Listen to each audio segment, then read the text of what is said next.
오늘은 먼저 자신을 주께 드리고 라는 제목으로 말씀을 나누고자 합니다.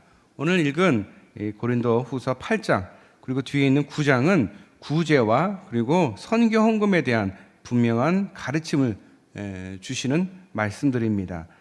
이곳의 말씀은 오늘날 우리가 하나님의 청지기로서 어떤 삶을 살아야 되는지를 말씀을 통해서 우리에게 분명히 가르쳐 주고 계신 곳입니다. 바울은 예루살렘의 가난한 형제들을 위한 헌금을 담대하게 요청하고 있습니다. 고린도 후서를 기록하는 1년 전부터 고린도 교회는 예루살렘 교회를 돕기 위해서 헌금을 모으기 시작했습니다. 고린도 전서에서는 그 내용을, 그 용도를 위해서 매주 저축을 해서 모아두라고 말하고 있습니다. 그러나 그 일이 어려움을 겪고 있습니다. 욕심 많은 순회 설교자들이 바울이 선교 헌금을 이유로 하여서 성도들에게 많은 그 돈을 헌금을 하도록 강요한다라고 순회 설교자들이 말을 합니다. 바울은 자신의 사역을 위해서 고린도 교회에서 돈을 받지 않았습니다. 도리어 천막을 만드는 일로 생계를 꾸려갔습니다. 이제 고린도 후서를 쓴 목적 중 하나는 이 고린도 교인들이 1년 전부터 시작한 헌금의 마무리를 하라고 격려하는 데 있습니다. 바울은 이 헌금의 계획을 주관하기 위해서 디도를 공식적인 대리자로 파송을 하였습니다. 바울은 고린도 교인들에게 헌금이 있어서 참된 교훈이 될 만한 마게도냐 교회를 설명한 후에 본받으라 말합니다. 마게도냐 교인들은 가난한 중에 헌금하였습니다. 그들의 헌금은 그리스도에 대한 헌신으로 기록된 것들이었습니다. 바울에게 헌금할 수 있는 기회를 달라고 자청하여서 이루어졌던 것입니다. 마게도니아 교회는 바울이 2차 전도 여행 때 세운 교회입니다. 이 빌립보에서 바울과 실라는 옷을 벗기우고 매질을 당하기도 했습니다. 데살로니가에서는 폭도들이 바울과 실라를 찾아 온 성을 다 뒤지고 다녔습니다. 이처럼 동족들로부터 많은 시련을 받았음에도 불구하고 이 마게도니아 교인들의 신앙은 성장했습니다. 그들의 인내는 그리스 전역의 그리스도인들에게 귀감이 되었습니다. 바울은 큰 환난 속에서 믿음의 인내를 지킨 그들을 자랑스러워했습니다. 마게도냐 교인들은 큰 환난과 극한 고난 그리고 가난을 겪고 있는데 헌금에 인색하지 않았습니다. 왜냐하면 그들은 구원의 복음을 소유했고 하나님을 믿었기에 넘치는 기쁨이 충만했습니다.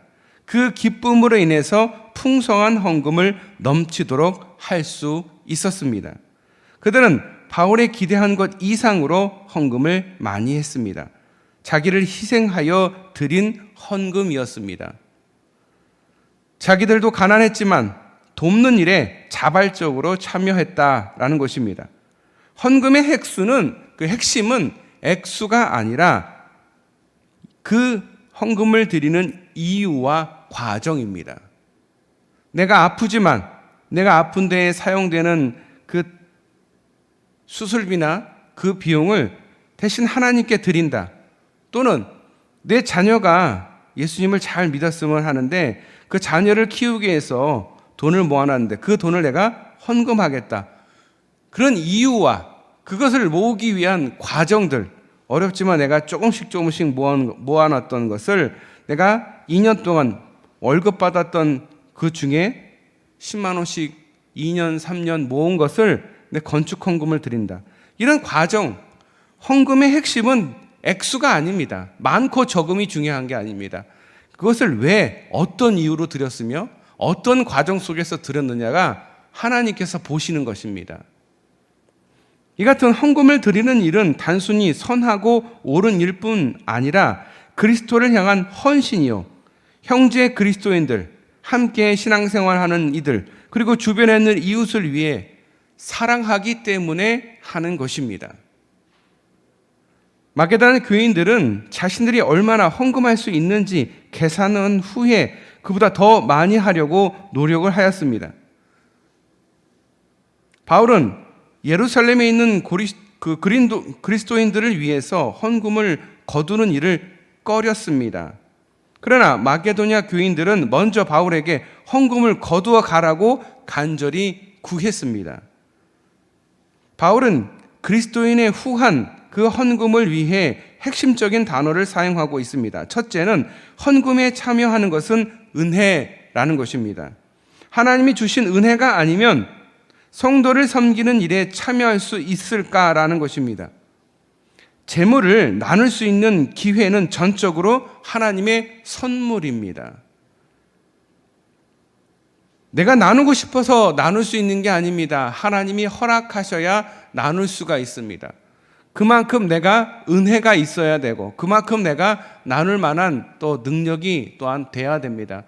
그러면 우리가 능력이라고 하니까 부자처럼 몇십억, 몇백억 이런 능력이 아니라 나누어 줄 수 있는 능력, 그 넉넉한 마음, 그것이 내가 넉넉한 마음이 생겨서가 아닙니다. 그것도 하나님의 선물입니다. 우리의 생명이 하나님의 선물이듯 그 마음도 선물입니다. 둘째는 그리스도인의 삶의 나눔이라는 것입니다. 성도들은 베품으로써 다른 성도들과 구원의 큰 기쁨을 나눌 수가 있습니다. 바울은 마게도냐 성도들의 헌금을 섬기는 일로 표현하고 있습니다. 마게도냐 성도들의 헌금은 바울이나 다른 사람의 칭찬을 받고자 하는 마음에서 시작한 것이 아니라 그들의 관대함은 예수님을 섬기고자 하는 소원에서 비롯되었습니다. 마게도냐 교인들은 먼저 자신들을 하나님께 헌신하고 어디든지 인도하는 대로 쫓아가려는 마음이 있었습니다. 그들의 넉넉함과 자비는 자기 자신을 위한 것이 아니었습니다. 그들은 사람의 칭찬을 구하지도 않았습니다. 자신의 성취감 때문도 아니었습니다. 이 재물이 하나님의 것임을 알았기에 헌금에 참여한 것입니다. 하나님께 넉넉하게 드릴 수 있는 사람은 어떤 사람입니까? 내 것이 아니라 하나님의 것이라는 것을 인정하는 사람이 하나님께 드리는 것입니다. 내가 고생해서 내 건데 하나님 것도 아니고 내 건데 내가 왜 하나님께 드리겠어? 라고 한다면 정말 10원 한 푼 하나님께 못 드립니다. 드릴 마음도 안 생깁니다. 근데 여러분, 드리려고 하는 그 마음이 하나님의 선물이랍니다. 여유가 있어서가 아닙니다. 주변에 보면 이웃을 돕는 사람들을 보면 물론 많이 가진 사람들도 많이 돕지만 많이 갖지 않음에도 불구하고 본인도 어려운데 나누는 사람들이 있습니다. 그런 사람들이 어떤 사람들입니까? 하나님이 나에게 생명을 주셨고 내가 그래도 이 정도까지 살게 해주신 거 다 하나님 것이다, 하나님의 은혜다 라고 생각하는 사람이 자기보다 더 어려운 사람을 돕는 그런 마음을 갖게 되는 것입니다. 그런 사람들은 사람들의 칭찬을 구하지도 자신의 성취감 때문도 아닙니다. 내 것이 다 하나님의 것임을 인정하기 때문에 나도 어렵지만 또 어려운 이웃들을 위해서 돕는 것입니다. 그 재물이 하나님의 것임을 알기에 헌금에 참여하는 것입니다.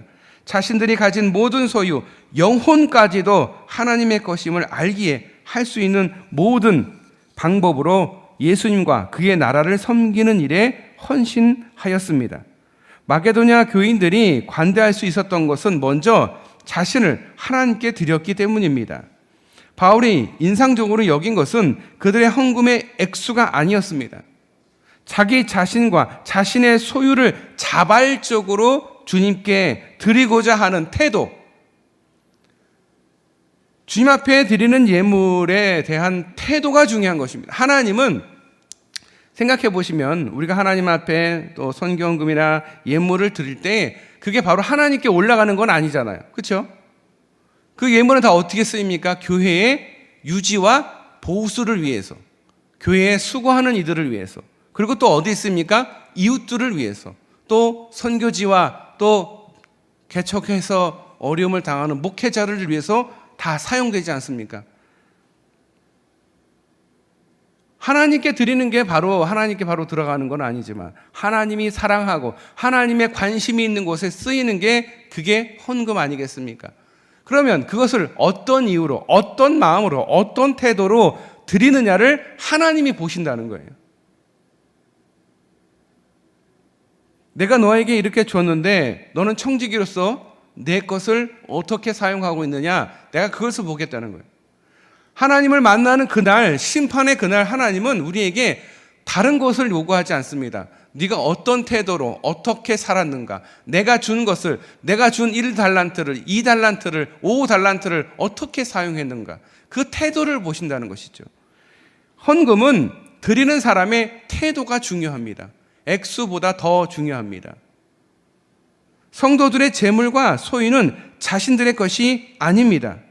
단지 진정한 주인을 대신하여 관리하는 청지기, 대신하는 사람일 뿐입니다. 하나님이 언젠가 가져가려고 하면 언제든지 가져가실 수 있고, 언제든지 주고자 하시면 언제든지 주실 수 있는 게 그게 재물입니다. 그럼에도 불구하고 성도들은 그 재물을 관리하는 사람일 뿐이라는 그런 마음, 다시 말해서 그 주인은 내가 아니다라는 거예요. 맡겨주신 게 감사할 뿐인 거고요, 그걸 관리할 수 있는 게 너무 감사한 거죠. 나를 믿으셨기 때문에 나에게 주신 거거든요. 우리에게 주님께서 많은 것을 주십니다. 왜 주십니까? 믿으니까 주시는 거예요. 어려운 이웃들을 위해서 쓸 수 있고 베풀 수 있기 때문에 많이 주셔요. 그런데 사람들은 그 마음을, 하나님의 그 마음을 그대로 받아들여서 어려운 이들에게 나눠주는 사람이 있는가 하면 그 마음을 잘 모르거나, 내 건데, 내가 잘한 거, 다 내가 수고하고 내가 땀 흘려 얻은 건데 하나님한테 내가 어떻게 드릴 수가 있어. 드리지 못하는 이유는, 그 태도는 바로 내 거라고 생각하기 때문에 더더욱 그렇습니다. 그런데 이게 하나님의 것이다, 그리고 나도 하나님의 것이다, 내 영혼도 하나님의 것이다 라고 생각한다면 아깝지가 않죠. 우리가 죽으면 어디 갑니까? 다른 데 안 갑니다. 하나님께 갑니다. 왜 하나님께 갈까요? 내 영혼의 주인이 하나님이시거든요. 하나님이 회수하시는 거예요. 생명도 하나님께서 주셨고 영혼도 하나님께서 주셨고, 내가 이 세상에 살아갈 수 있게 이 재물도 하나님이 주셨어요. 다시 말해서 다 하나님 거라는 거죠. 그것을 우리는 관리하는 청지기일 뿐입니다. 이 청지기의 자세가 있어야 되는데 자꾸 청지기가 자기가 주인이 되려고 하는 거예요. 희생 제사를 드리듯이 고린도후서 8장을 펴놓고 우리의 지갑과 우리의 시계와 우리의 개인의 일정을 주님께 내어 놓으시기를 바랍니다. 시간과 돈과 헌신을 주님께 드리는 기도를 드리시기를 바랍니다. 프랑스 파리의 어느 교회에서 선교사들을 위해서 헌금하는 시간이 있었다고 합니다. 서양에서는 그 헌금 접시를 돌릴 때에 가장 큰 돈을 가졌는데 적게 내고 싶으면 그 헌금 접시에서 큰 돈을 내려놓고 잔돈을 거슬러 가도 됩니다. 자기 형편에 따라서 하는 거기 때문에 어느 누구도 흉을 보지 않습니다. 어쨌든 얼마나 하는지 다 보게 된다는 거죠. 아무튼 그 헌금 접시가 어느 눈이 먼 사람 앞에, 시각장애인 앞에 멈추게 됩니다.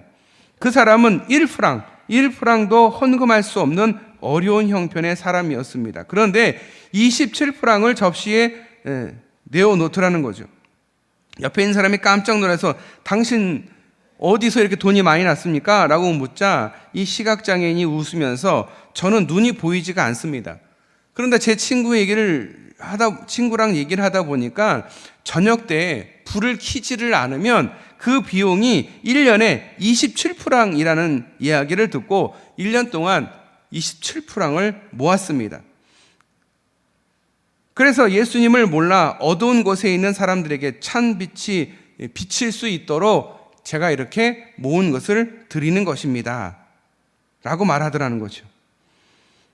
성도의 베푸는 행위는 기독교 사랑의 자연스러운 결과입니다. 안타까운 사람, 어려운 사람들이 있으면 베푸고 싶은 마음이 어디서 오느냐? 사랑에서 옵니다. 긍휼에서 옵니다. 바울은 고린도 교인들에게 강요하지 않습니다. 다만 다른 이들의 그 간절함을 가지고 그리스도를 향한 자신의 사랑의 진실함을 증명하라고 요청하고 있습니다. 네가 정말 예수님을 사랑하느냐? 예수님을 내 몸과 같이 사랑하며 이웃도 내 몸과 같이 사랑하라. 사랑하는 마음으로 진실함으로 드려라 라고 요청하고 있습니다. 누군가를 사랑한다면 그 사람을 도와주고자 하는 마음이 들기 마련입니다. 교회가 어렵습니까? 선교사가 어렵습니까? 개척교회 목사들이 어렵습니까? 그러면 사랑하는 마음으로 드리는 것입니다. 하나님은 그 마음과 그 이유와 그 태도를 보신다고 하셨습니다. 예물을 드릴 때 그냥 드리는 것이 아니라 마음을 가지고 이유를 가지고 사랑의 마음으로 드린다는 것입니다. 부유한 고린도 교회는 많은 액수의 연보를 약속했지만 그 약속을 전혀 실행하지 않았습니다. 바울은 고린도 교인들이 약속한 바를 실행하지 않을까 염려하여서 힘에 진하게 헌금을 한 두 가지 신뢰를 보여주고 있습니다. 하나는 자기를 지나칠 정도로 헌금한 마게도냐 교회 교인들입니다. 또 하나는 예수님이십니다. 마게도냐 교인들이 큰 액수를 후하게 헌금한 적이 있지만 그들의 희생은 자신을 주신 예수님의 희생에 비할 수 없었습니다. 예수님은 그리스도인들의 최종 모델이십니다. 예수님께서는 하나님으로서 자기의 권리를 기꺼이 포기하고 인간이 되심으로 고린도 교인들을 위해서 가난하게 되셨습니다.